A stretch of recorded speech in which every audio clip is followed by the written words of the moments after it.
What's up with coffee and addicts, bro? I used to do piles of cocaine. This is, this is nice. This So is a warm. nice We're always making accelerant. coffee, aren't we? We always talk about this. Yeah. I love it. It's nice to have an outreach, something to So enjoy. You've taught me a lot about coffee. Well, it's also cool when it's cooler outside. I mean, today is fairly warm for Albuquerque, but I mean, we're in the 60s today, but it's still cool to have something that's like a warm beverage when it's cold outside. Absolutely. It's cold at night, here. Warm your insides. Speaking of warming your insides in humility. Oh, boy. So I want us to go back into what we were talking about the last episode, as this is kind of almost a continuation of it. Yes. Is looking at our defects of character and then this ability for God to come in and remove those. I always picture like the blackboard or the whiteboard. Mm-hmm. We'll do the whiteboard with the marker, and then you can spray it, then clean it, and it's all the marks are gone. It's like all these defects of character, and only God can remove them. And thinking about that is a miracle. Removing, like he can remove them. What do you mean? Yeah, he's that big. Right. Like he can remove them. That's pretty heavy duty. Well, he can handle my addiction. How big is God? Oh, he's got you and your addiction. Mm-hmm. He can handle everybody's addictions. But to think that he can remove, the Bible talks about this as far as like removing the sins from the east from the west, like removing, like you're redeemed, like you're a child of God, you're saved, all these different terminologies we use, but it's like he remembers no more. Absolutely. Like, and as addicts, I think not understanding exactly the miracle that's happening. I think often too, we come in so broken. Mm. We come in so broken, ashamed, humiliated, and the idea of a transformation is just so foreign. It's like, what do you mean I can be redeemed? There's redemption for me. I'm trying not to die. I really want not to die. Right. And so the hope that's in this spiritual development, the transformation that is available for everybody who's willing to seek it, is so powerful. I didn't know that I would get a big life from a recovery practice. I really was just doing what I thought would work to not die. And I had no idea that there was going to be this transformative, responsibility-taking journey that I was going on, especially in regards to my character defects, especially in regards to the part of me that is nasty inside.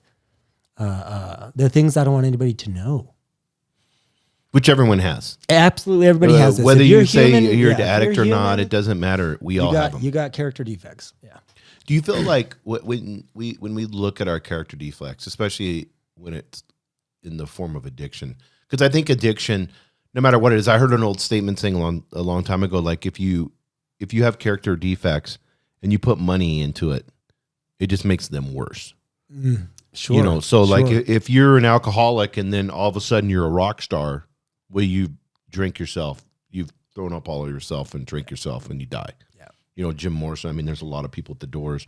There's a lot of people that did that in the 70s and 80s. Oh, absolutely. So Jim Morrison, Janis Joplin, Jimi Hendrix all had 8-year drinking careers, partying careers after they got sober. Excuse me, after they got famous. Mm-hmm. So after they got famous, they had money. They could party and drink as much as they wanted. And after 8 years, their body shut down. They died from their addiction, from their partying. Duane, I had an 8-year drinking career.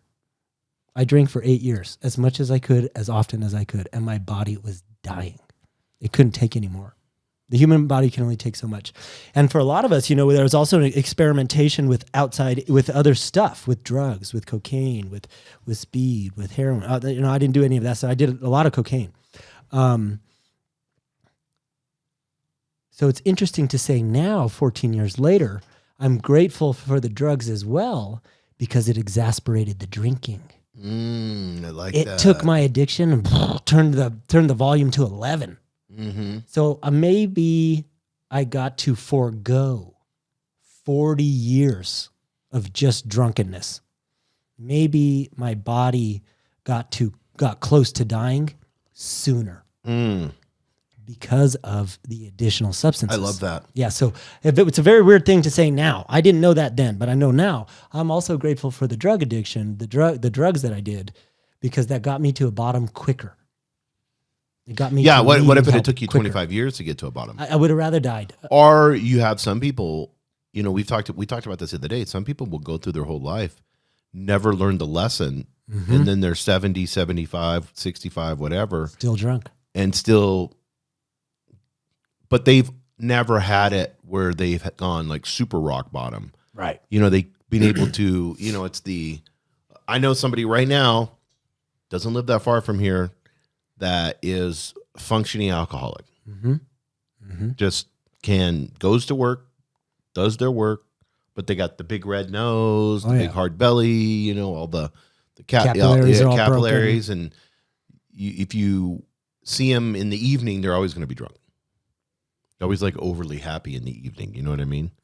But this is an older person that's been doing this for who knows how long. Yeah. That's not, your body's toast. Like literally, like toast, like pickled. Yeah, pickled and toast.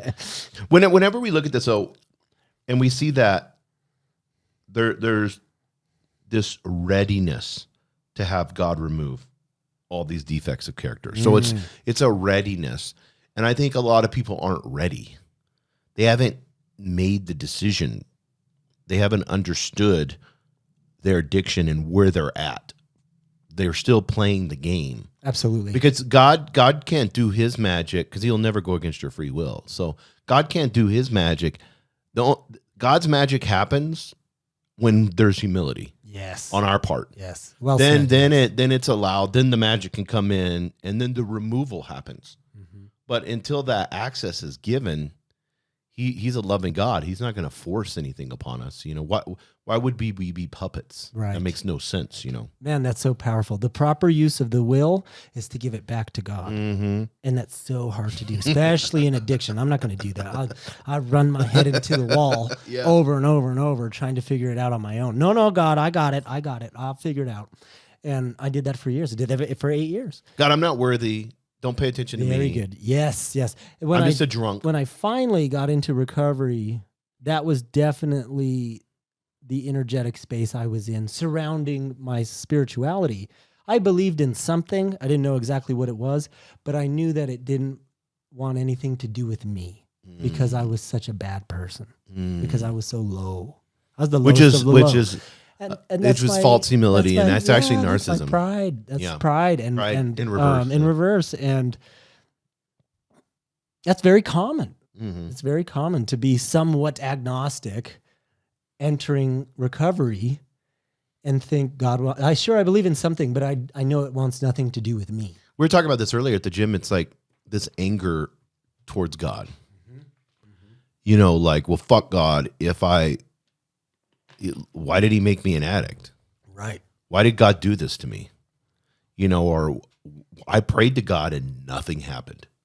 You know what I mean? There's always those statements. There's people listening right now that have done that. Guaranteed. They may be, I guarantee you in your addiction, you've cried out to God at some point if you're at a low.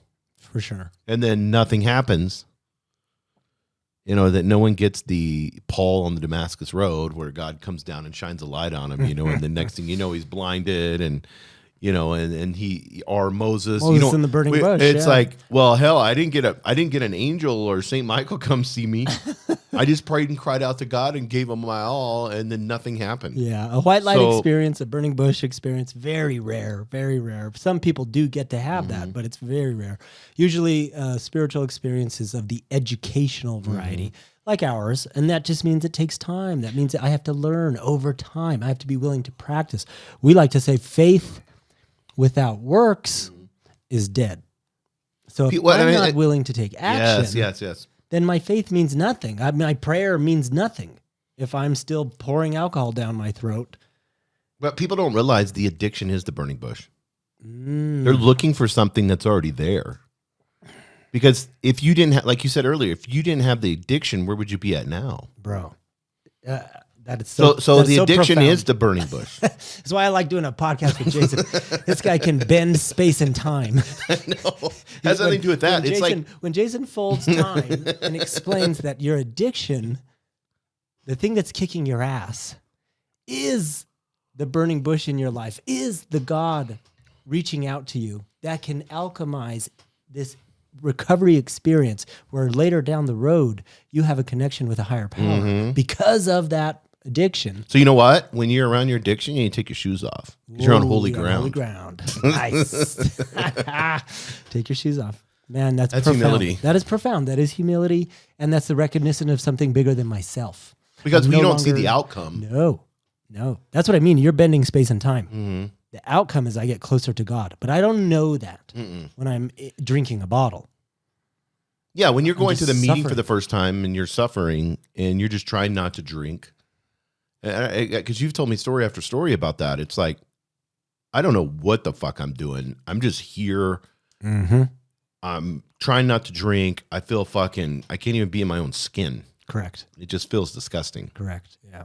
Yeah. Irritable. How do you become self-aware enough where you're understanding that you're the greatest gift you'll ever have in your whole life is your addiction. Yeah. It's like now you can see it. Yes, Yeah.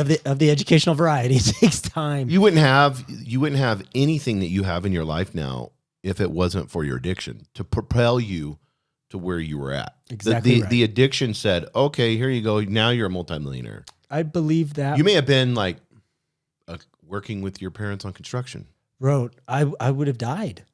I wouldn't have had anything. So what the statement you just made is 1,000% true for me. I believe that more than I believe anything else. That I would not have anything in my life if it wasn't for my addiction. But it was my addiction that propelled me in the direction of spiritual development.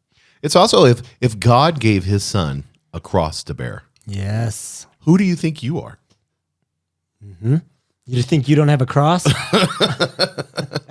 Then what did Jesus do to the cross? He alchemized it. He transformed. Yeah, that's your addiction. It's turning it from a cross to the burning bush. Very good. And then God, then what happens is like how many people have you helped in the last 13 years? You too. Yeah, but I mean, That's a that's what I'm saying. You've helped me. You've helped tons of people. No, I mean, But you've helped many I've helped people also. too. Yes, Yeah, and we're helping yes. people by doing this podcast. But and we want to hear your stories and stuff and leave comments. You guys have been doing good with that. DM us on Instagram. But the main thing that we can do is have the full recognition that no matter how you feel in your narcissism, God is at work. Very good. He's always at work. And he doesn't care how you feel. And you know what? A universe just happened. Wow, he just expanded A brand new huge part of universe. it. Planets and everything just all just. And all I want to do is stop drinking. Yeah, I think he's got you. Yeah, I think God's got you. That's very well said. The if I'm connected to the power that creates worlds, entire universes, I think that same power could help me get sober. It could create that. I wonder if it could remove. Could it me not remove my drinking. character defects? So powerful, so powerful. Yes, it could. Especially if it can remove my obsession Yes. for alcohol. Why wouldn't it help any other place? Why wouldn't it be It's just the as same. powerful for any other problem? A character defect is an obsession on something that is not of God. This is why. Well, it is of God, but This it's is- like this is why, bro. Yeah, it's a separation. Yes, I got you. This is why we like to say a recovery journey, because just not drinking, that's not enough for me. There's a difference between not drinking and is being good. free. So I'm not drinking today, but I could still be a selfish asshole. I could still be a judgmental prick. Well, you're talking about I that could with still you were be- eating clean. I could still be terrified. Yeah, all or nothing. But I could still be terrified and fearful. It's like you're without eating drinking. perfect, Yeah. super clean. Your abs are showing, but you're walking around like, don't fucking talk to me. Angry and frustrated, and I'm all or nothing. I was all or nothing with my diet. But recently. I mean, I'm saying that's exactly what you're saying. This is so important for addicts because the focus is the not drinking. right. But I don't want to drink today, right. but that's not that's only part of it. That's the entry level yeah. stuff. Like once you start evolving, you get deeper into recovery. Now we're talking about the meat and potatoes. This is the daily shit. This is shit I have to do all the time. I love this. So I'm not just drinking. I'm not drinking anymore, but I'm a selfish asshole. How do I get help with being a selfish asshole? Can I start focusing on having some serenity, some inner peace? How do I alchemize these character defects? If going through life angry, pissed off, and sober is the only option, I'm out. I don't want that. Yeah. I would rather not live that. So I want to go. If I have to go, if my choice, if my decision is to enter a recovery program and go through life sober, I better enjoy it. I better have some inner peace involved. It better be worth the journey. I think it's this whole Western culture of you stay in a shitty marriage for 50 years. You stay in a shitty job till you retire, and then you die 5 years after you retire. You know, misery loves company. You know, it's like I don't know how to have, and we've talked about this so many times. I don't know how to have love. I don't know how to have abundance. I don't know how to have success. The only thing I know is if I focus on myself and worry all the time and have fear, I can be super miserable. Right. And I can say fuck everybody. Right. Now, I could do a lot of things in the fuck everybody. I can go to the gym. I can look amazing. I can not drink a bottle. I can not go to McDonald's drive-thru. I can not go to the casino. I can not fuck around on my husband or wife or whatever. And like you said, how do you deal with the selfish asshole? Yeah, I mean, that's the hard part. Well, this is the daily that's the work. transformation. Yes, this is the daily work. So there are different tools. One is getting very specific, even writing down the character defects, right? Let pen meet paper and have the character defects be there black and white in front of my face. There are plenty of guides and gauges to help individuals do this. So find a modality that works well for you. One modality that we're forever familiar with and it works well for me is the 7 deadly sins. Yes. So if I'm not too, I know that I'm behaving badly and I know that I feel uncomfortable inside, but I don't know much else. This helps shine a magnifying glass on the root issue, on the real nitty gritty stuff that we said when we opened is, I don't want to look at that stuff. This is what's kicking my ass. And when I drank, this is what was masked. Yes. I didn't have to feel these feelings and deal with this bad behavior because I was participating in my addiction. So now I'm no longer participating in my addiction. I'm not drunk. I can't numb this shit out. It's coming to the surface. Yes. It's time to deal with it. If you want to heal, if you want to recover, you have to deal with these character defects. If you want to grow into the man or the woman that God intended you to be, you have to deal with these character defects. No more turning a blind eye. I love this because you simplified it by saying the 7 deadly sins. And I don't want us, we'll go into them specifically. And this is a Christian, if you want to call it, theological thing. Christian Catholics, Protestants talk about Sure. But it's more of a way to see, because to me they're not separate. It's a web. They're all interlinked. Like if you have envy, you're gonna have lust, and then that's gonna turn into pride. So they all are like a matrix of and when you look at your addiction through this matrix, then you can begin to see through. It's like the story in the Matrix movie with the woman with the red dress. Oh yeah.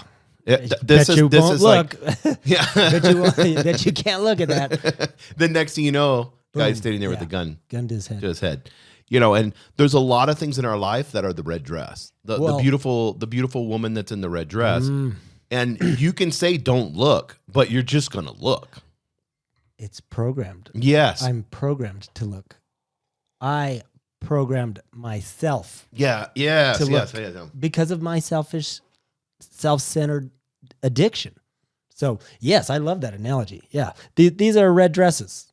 All of these sins are red dresses. One nice vernacular, the sin, we don't care any religion you apply to or don't apply to. We're not here to bash any religion. We love religious practices. So whatever spiritual modality works for you, That's what we suggest you seek. You just seek. Your job in recovery is just to seek a spiritual practice that works well for you.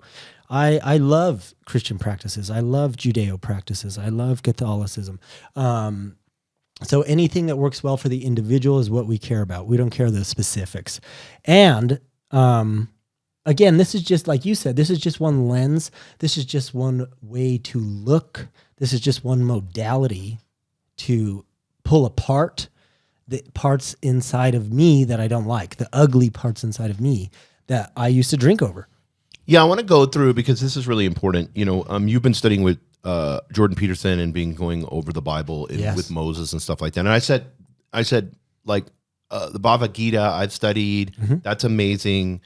You could study, all these different modalities. So I want us to I don't want people to think this is like solely a Protestant podcast or something. No, yeah. But the Hebrew word is kata in the word sin that we call sin.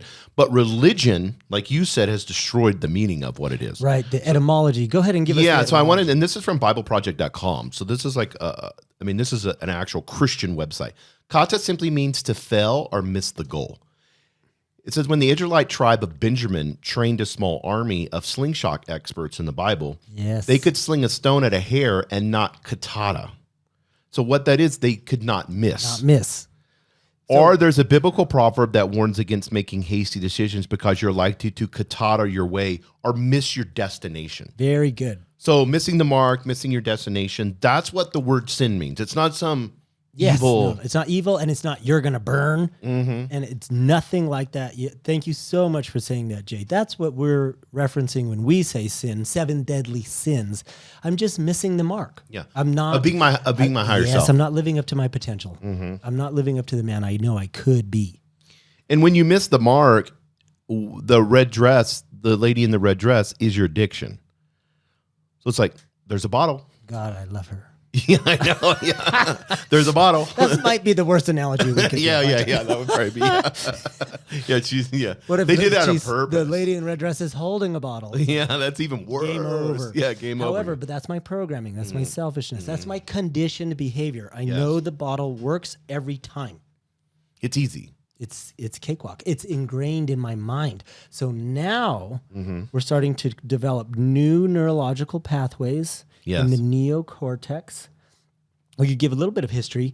Somewhere around 300 to 250,000 years ago, human beings had a growth in their neocortex. This is the new brain, the frontal lobe, the front part of the brain. That was probably, we don't know, but probably our ancestors, closest in ancestors being apes, that were obsessed with fire. And it was probably some ape obsessed with fire that started cooking meat. Yeah, I've heard this. Yeah. So the theory is, the evolutional theory is, a larger source of protein became available for digestion. Yeah, they also said in that time frame psychedelics, probably like mushrooms. Yeah, mushrooms. So that bring you self-aware. Yes, other things. Yeah, exactly. But meat would be the main one. So the protein increase in the diet enabled our neocortex to grow 20%. Our brain grew 20%. Our cranium did not. The brain, it grew so much, and it didn't have the space able to do it. It folded in on itself, which is why the brain looks the way it does today. Yes. It's like a bunch of folds. If no other animal has ever had a 20% increase in brain capacity or size, and if the cranium continued to grow at the same rate our brains did 300,000 years ago, the birthing canal for women would have to be so large they couldn't run. They could not. They would probably have to walk on all fours. So it was an evolutional necessity to have the brain fold in on itself to handle the increase in size in brain, in tissue matter, because women had to outrun predators. We had to outrun predators. So the brain folded in on itself. So that's the evolutional psychology surrounding this increase in cranium size, prefrontal cortex, but also my capacity. What can we do with this frontal lobe, the new brain, my neocortex? I can create new neurological synapses with repetition. I have 35 years of conditioning in this meat suit to judge that motherfucker. Yeah. Judge that motherfucker. Drink that bottle. Drink that bottle. You won't have to think. Be mad at my boss. Be mad at my boss. Kick my dog. Kick my dog. Fuck this life. Conditioned, conditioned, conditioned. Our brain is big enough to create new neurological synapses. So I don't want to practice missing the mark anymore. That's what my old conditioned neurological pathways have done That makes for sense. years. Yes. I want to create a new neurological pathway aiming towards the best version of myself. I want to hit the mark. I want to be the man I know I can be. That's so good. When you look at it too, and you go through, as we're looking at the 7 deadly sins, I want us to get into the first one. And this is the one you'll see in the Garden of Eden. This is the one you'll see with Noah and his son. And that's pride. And pride is a hindrance because it prevents us in our addiction from seeking help or admitting any type of weakness. You know, so when pride steps in with an addiction, when you remember when you were 20, 21, whatever it is, what did that look like with you with pride in your addiction? Were you feeling like, I got this? Duane can handle this. I'm a badass. Oh, exactly. The word I like to use is moxie. I knew I had some moxie. It's like, I can figure this out. Don't worry, I'll navigate this. I don't need anybody's help. Leave me alone. Leave me alone. I can party on the weekend. Don't worry about me. I got this. I got this. And I ended up drunk and blacked out and bloody every time. Every time. That was as good as it got for me. If I had blood on me, that was a normal night. And and you never know whose it was. I didn't know if it was mine, if it was some guy. Who knows? And that's a horrific way to live. Waking up terrified. I did that over and over and over. And and then it's also incumbent upon us to say, when I go down the rabbit hole enough with that destructive behavior, I no longer like the person I am. So then we start to experience pride in reverse. And you already talked about this, but this is very common for addicts, for alcoholics, for people who are ashamed. And we say it, we said it countless times. I'm not much, but I'm all I think about. Yeah, exactly. I'm the worst thing on planet Earth. God doesn't want anything to do with me. Sure, he'd save people, but he wouldn't save me. I'm the lowest of the low. Yeah. And that's still pride. That's still me thinking about me. I'll figure it out. I got it. I got some moxie. But then the extreme version of that is I'm the biggest piece of shit on planet Earth. And I'm still practicing pride. I'm still obsessed with me. Yeah, it's almost like the service to self compared to service to others. Like I know in my pride, when I put myself first and I'm not thinking of others, I'm not thinking of serving others. I'm not thinking like, what's the best situation that I can be in this where I can show love towards my girlfriend or towards my parents or towards my children? What is, and you're not thinking about that in your addiction. You're not saying, how can I love? You're thinking, why didn't my mom give me $40 like I asked? Right. Fuck her. Right. Exactly. Well, I'm going to go steal it out of her purse. I'm going to go, let's see what's in her medicine cabinet. Does she have any let me look around. Exactly right. Let me see what I can steal. To me, that's a form of pride because it's like, I want to put myself first in everything I do. Yes. And that was where in the Garden of Eden, as we know the story so well, that was what the snake played on with Eve, was you will be like God. You will be like God. You will have all the knowledge. Not only you will will know you not good die, and evil. but you will be like God. I want to be like God. And then she takes it, shares it with Adam. Adam partakes, and next thing you know, what happens? Yeah, you want knowledge? Okay, perfect. Now you got to work, and you got to till the earth, and now you have to sacrifice the rest of your life. Yes, and it's so funny. It's like whenever we're not dependent on God, whenever we're not seeing gratitude, and that's the garden, is gratitude. Yes. If I was yes. communing with Eating. God, Adam was communing with God every day. He was talking directly to God. What They else? would walk the garden. Good point. Very good point. What else happened when they ate the apple? Separation. They got kicked out of the Yeah, garden. they got kicked out of the garden. They got Yeah. separate from God. And that's what happens in my pride. Bro. That fellowship that I had with God is gone.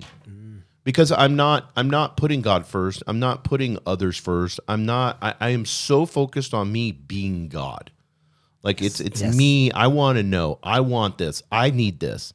It's just, I mean, you have a 3-year-old, you know, I had 4 3-year-olds, Yes. You raised 4 of them. Yes. but I mean, the 3-year-old is, Completely selfish. that's, if you put a piece of candy right here, His ego is developing. he's going to obsess over that piece of candy. You tell him he can't have it and you leave for 30 minutes and see what happens. Yeah. Yeah, exactly. That's the same. Yeah, yeah. What's the difference between a 20-year-old Duane or a 20-year-old Jason compared to a 3-year-old? Same. I just know how to maneuver my pride better. Correct. I have more life experience. Yeah, I've With developed manipulating. Yes, yeah, Yes. where I can create so much drama or trauma that I can get exactly what I need, no matter the words that I need to say to fuck all the shit up. Yep. But in the moment, I'll make my mom cry just so I can get $40 from her. So you get what I want. I'll be like, Mom, I'm just getting gas money. Yeah. Why wouldn't you give me gas money? I'm empty in my car. I need gas money. So powerful, bro. I would never articulate with my words, Mom, your inner peace, your serenity, that means fuck all to me. Mm-hmm. I would never say that out loud with my words. Mm-hmm. But my actions, my pride said that all the time. I miss the mark bad. Like not showing up on time for work. What are you doing? That's pride. Yeah. You're putting yourself first and you're like, Fuck this job. fuck the team, fuck my boss, fuck the job. I don't value it that much. Correct. Don't you know who I am? Yeah. And that's what I think is really important when you look at value. That's so important. It's like, I'm not valuing my mom. I'm not valuing any relationship that I have because my pride is just an all-consuming, it's just enveloping in itself, you know, like this all-consuming black hole. Just it's sucking up galaxies all around me. So we know that the alcoholic, the addict is the extreme version, and we take things to the extremes too. So those are great examples, the extreme version of pride. Now, there's no specific one answer that we're looking for here, and in a ways you've already done it, Jay. But go ahead and alchemize it. Alchemize pride for me. What would be the reverse, or what would be something like the reverse? We do want to stay out of the realm of, well, there's only one character asset for each character. This is a broad spectrum of spiritual development, and we don't want to use one term or any one idea. Mm-hmm. So what's one idea? What's one way? Well, I mean, one thing would be what you do all the time is, God help me with my pride. Just a quick little prayer to recognize. Yes. I mean, that's so easy. It's like we can all say that prayer all the time. Like, God help me with my pride. The recognition of needing help is the reverse. Yeah, exactly. So this the recognition. I'm inviting God into the situation. Mm-hmm. I'm acknowledging I cannot do this on my own. That would be the same as humility. Mm-hmm. I'm practicing humility. I'm practicing spiritual development. I'm practicing rewiring my neocortex. Going to a meeting even though I don't want to. Going for a walk even though I don't want to. Excellent. All of these things are rewiring. Fucking spot on, bro. Yeah, that's the help. This will retrain us into the person we want to be.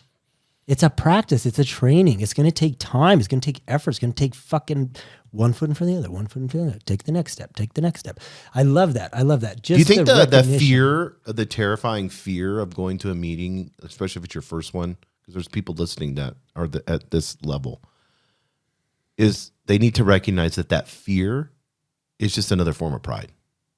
Yes. Don't believe it as a fear. That's great. It's just because once the minute you look at it as like, this is just fucking pride again. God help me with this. This is pride. It's not fear. It's pride. Good. And in my hands may be shaking, but I'm going to open this fucking door right now. You know, I mean, and go sit down and shut the fuck up and just sit there, you know, and you've talked about this so many times. I mean, you do this. Walk through that fear. Yeah, but it's your ego pretending like it's fear, but it's really pride. Absolutely. Because why would you not go to a meeting and get help? And then again, in the same idea, alchemize it, transform it. Mm-hmm. Robert Fritz, the creator of Gestalt therapy, discovered that inside of the brain, there's a chemical reaction that takes place when an individual is in fear. Now, the same chemical reaction inside the brain takes place with excitement. It's just excitement has oxygen involved in the chemical reaction in the brain, and fear does not. So a nice helpful tool for me is, that's not fear. What is that? Big breath, invite oxygen into the situation. That's not fear. What is that? Excitement, yeah.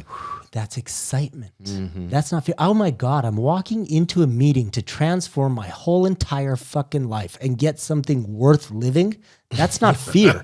What is that? That's excitement. That's great. I'm excited to change. I'm excited to be reborn. I'm excited. You're living proof of this. I'm excited to have a life worth living, bro. I like waking up. You went to meetings and changed your life. I like waking up in the morning. Yeah. I look forward. Exactly. I spring out of bed at 3 in the fucking morning so I can get on the bike and pray. I love waking up in the morning. However, that's not fear. That's excitement. So it's very easy to get those two emotions confused if I'm not breathing. Do you feel like when there's a craving, we would call that a weakness, that there has to be an admission of that to God, like admitting your weakness? Like, God, I'm feeling really weak right now. Oh, yes. Yes. I need your help. I think that there are ways we can grin and bear it, but I don't think we have to. And if I am willing to admit my weakness, I'm willing to ask for help, I do that all the time, even just when I'm tired. Yeah, I heard somebody talk the other day, and it was so beautiful. They were like, I mean, you have St. Michael right there, but they were like, pick an angel and have a prayer to the angel. Yeah. Like, pick one that you love, like study the archangels and stuff like that, because it's a collective conscious. I believe it's like the archangels are like a collective conscious that are higher beings. That's cool. You know, like whatever, but everybody has a thing. Or maybe they are an actual, like an actual archangel with God in heaven. Who knows? But it's really cool to do that, because then it's kind of like, I got this motherfucker that's got my back. Yeah, totally. Like you do that with St. Michael. I love St. Michael. Yeah, this is like big medicine for me. Yeah. Like when I'm really in the shit, I pray the prayer to St. Michael. Yeah, yeah. So, I mean, it's like, why wouldn't you? Yeah. Like, it's so awesome. Or get a necklace. You know, you can buy them cheap on Temu or whatever for $2. Yes. Get a necklace or a ring or a pendant to put on you. A reminder. And then be like, I'm feeling weak right now. I need your strength, Archangel. You know, or whatever it may be. Whatever you pray to. Like, if you keep a rock or something. I have these little crystals and shit. Yeah. I have them sitting right here. Sometimes when I'm getting angry in a meeting, I take this little heart. Or this heart, you know, and I'm like, let me show love. Let me show love. Let me show love, you know, and there's just a rock that looks like a heart.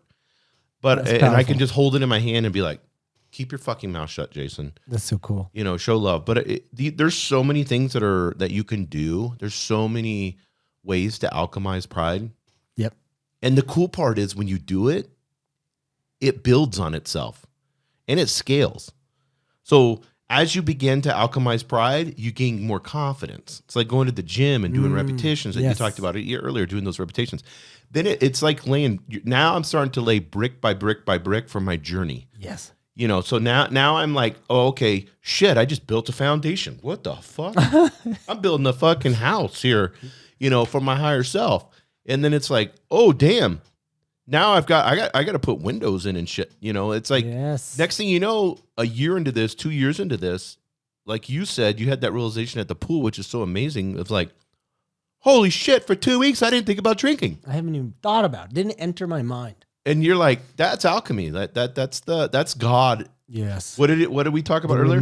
God removing. It literally was gone from me. It was plucked out of me. I didn't do that. That's a miracle. Removed. It was a absolute miracle. It's the biggest miracle I've experienced, many in recovery, but that is definitely the biggest. But that's the surrender that leads to the transformation. Because the surrender has to happen, and that's the removal of the pride. Absolutely. In the Bible, if you look at all the stories, or you go down through history with Greek gods or whatever, pride is always fucks up everything. Right before the fall. Yeah, if you look at Greek gods in the stories, you're going to be in Rome in a week.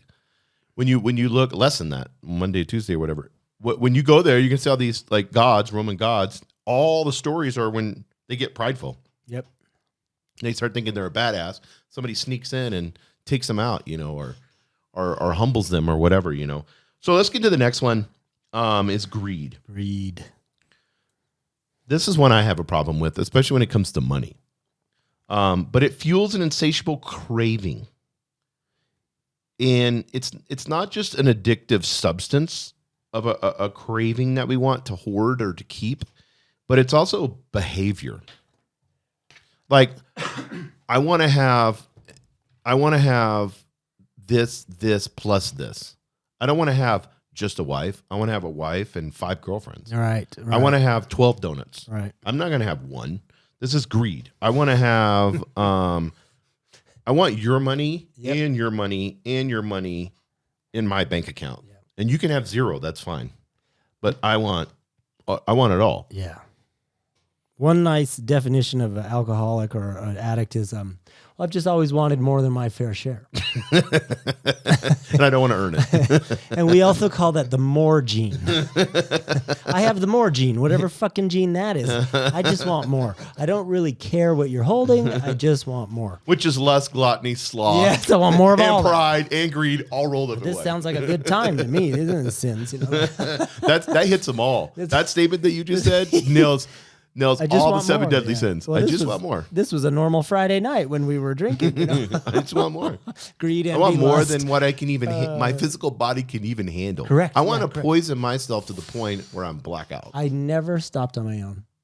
I only stopped when I passed out, blacked out, or ran out. But I never knew. I never said, Duane, you're having 2. Good, stop. Yeah. I don't possess that option. I'm an alcoholic, bro. I go balls to the wall. I have greed with everything. Yeah. So now remove the alcohol from the equation. I just want.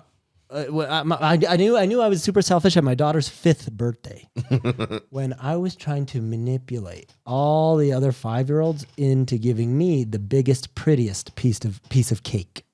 Yeah. I want the cake with the rose frosting, the rose petal frosting. You guys, the kids can have the small squares. It's her birthday.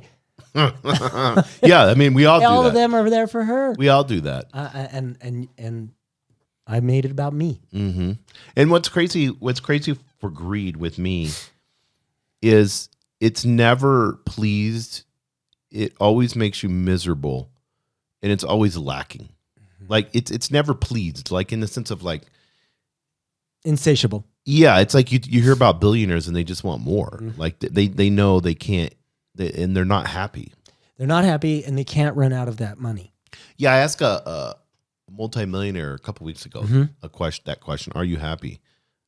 And they said, "What is that?" Yeah, here's somebody that has hundreds of millions of dollars, and is like, "What is that?" Yeah. That's wild. And it's also important for me to understand. It was nice when I understood that financial prosperity does not translate into emotional well-being. That doesn't mean I'm spiritually awake just because I'm financially prosperous. That might just mean I fucking run over people. Yeah, the greed. I'm greedy.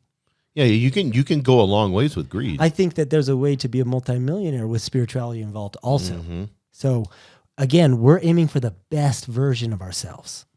Yeah, we want the good stuff in life, but we want to do it in service to the best version of myself, the God consciousness version of myself. Not making decisions that I'm going to hate myself for later.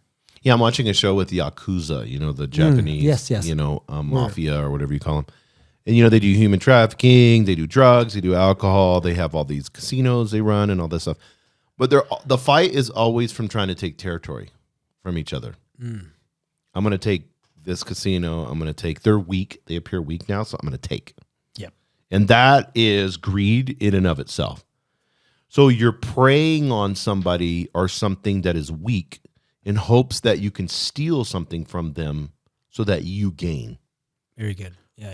The opposite of that is... alchemize it. What's the opposite the opposite of greed would be complete gratitude and abundance. Like recognizing, and I've said this before, recognizing that the pizza can get bigger, which means I can get even more slices.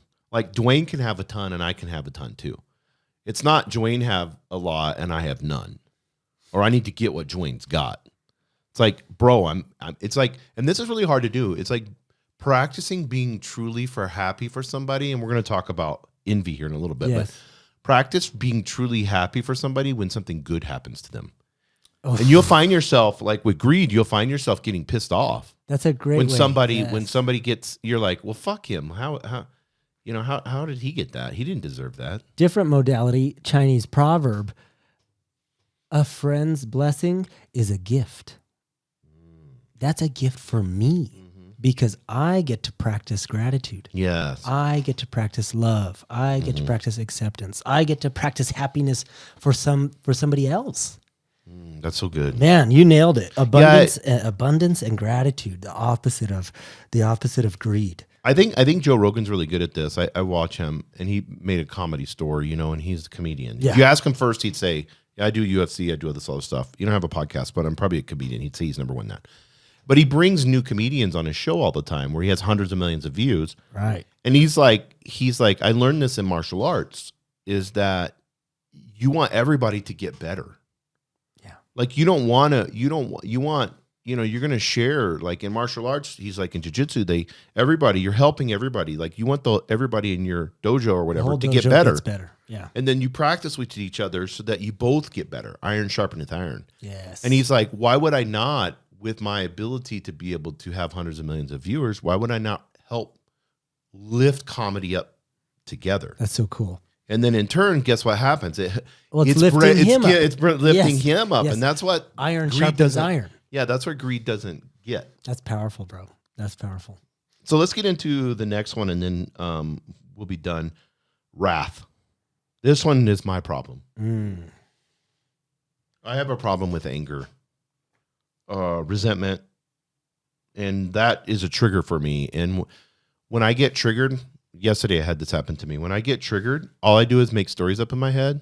Yes. I'm going to say this to this person. I'm going to do this. I'm going to be this way. And if they talk back to me, I'm going to tell them this. And I don't care what my girlfriend's saying. I don't care what was a text that I need to pay attention to. I'm obsessed over this person and what the fuck they did to me. Right. And why the fuck did you say that?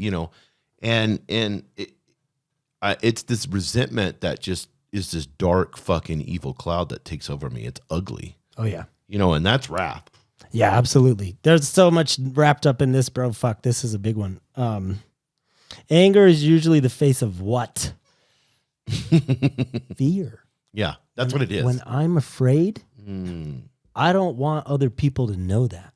So when it comes to the surface, they don't see me afraid.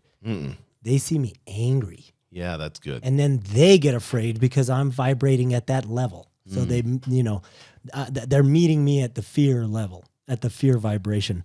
And usually for us, fear means I have selfish and self-centered fear. I'm afraid of not getting what I want. Yeah, there you go. And I'm afraid of losing what I have. That's it. That's hitting me hard. Boom. Yeah. I'm afraid of not getting what I want. Yeah. And I'm afraid of losing what I have. And if I don't have the presence of mind to acknowledge that, to own that, to take responsibility for the fear, what you see is anger. And not taking responsibility for it is a form of pride. And it's like Wile E. Coyote. It's like I could blow this up, and it's this massive red herring. It's like this big distraction, so no one has to know how afraid I am. Mm-hmm. And in reality is I just don't know how to address my fear. I don't know how to address the fear is the lady in the red dress. Yes. And then I'm so focused on that, there's a gun to my head. I didn't even realize it. Yeah, exactly. And the resentment's the number one killer for us. The resentment is like it's a perception alterer. What is it? What happens if you're in a meeting and somebody comes in and they're extremely resentful? They're done for, huh? Like, what does that look like? Do they have to have humility and admit that they're being resentful? What if somebody comes in and they're just super angry and resentful? I imagine you get that a lot. Absolutely. We just say it takes what it takes, and you can be as uncomfortable as you want to be for as long as you want to be. But if I'm not willing to remove the resentment, if I'm not willing to seek forgiveness to forgive them, to work on my judgment, there's little hope for serenity. There's little hope for recovery. I'm not gonna feel good on the inside if I'm stewing in resentment. Resentment takes more alcoholics out than anything else. That kills more alcoholics than anything else. And I know that to be true. It took me out. I returned to drinking because of resentments many times. I tried to stop for years, and then something would go off. I would be pissed. My mom did this. The ex-girlfriend did this. Can you fucking believe it? Boom. Fuck it anyways. And I didn't know how to handle resentment. I didn't know how to look at it. There's 4 steps to resentment. First step is I judge someone. Second step is I find them lacking. Third step is I get angry. Fourth step is I get angry again. That's a resentment. So resentment is a re-feeling. If I'm having a conversation with someone and they're not in the room, it's probably resentment. So I like to look at the 4 steps of a resentment, judge them, find them lacking, angry, angry again, as a snake. Now, when a snake bites me, is it the teeth that kill me? Or is it the venom coursing through my veins that kills me later? It's the 4th step that kills me. It's the venom that kills me. If I let that live inside of me, it's going to take me out. It's going to kill me. Now, how do you kill a snake? Do you cut the tail off? Yeah, right. Yeah. You chop the head off. Cut the fucking head off. So I need to stop my resentment as step 1. God help me not judge. God help me not judge. God help me not judge. I have a resentment because I went down the rabbit hole with my judgment. Yeah. I did not practice. Oh, that's so I good. did not practice love, acceptance, and tolerance. No. I practiced judgment and fuck this motherfucker. Yeah. That's I went sums down up my where I'm at. Yeah. ingrained neurological pathway of judgment, judgment, judgment, judgment, judgment. Alchemize it. What's the flip? New neurological wiring. God help me not judge. God help me not judge. God help me not judge. Well, that's why I like, and we'll close in this. I like Course in Miracles, what they say with forgiveness. It's like just recognizing that something wasn't really done to you. Yes. And that fucks me up every time. Every time I read that or listen to it, it's like, you're right. It's like they didn't do anything to me. That was them and their unconsciousness. Yes. That has nothing to do with you. It's why are you taking it personal? He too, like myself, is sick. That's so good. So we're going to finish up 7 Deadly Sins. We did pride, greed, wrath, envy. We have lust, gluttony, and sloth next, and we'll do that on the next episode.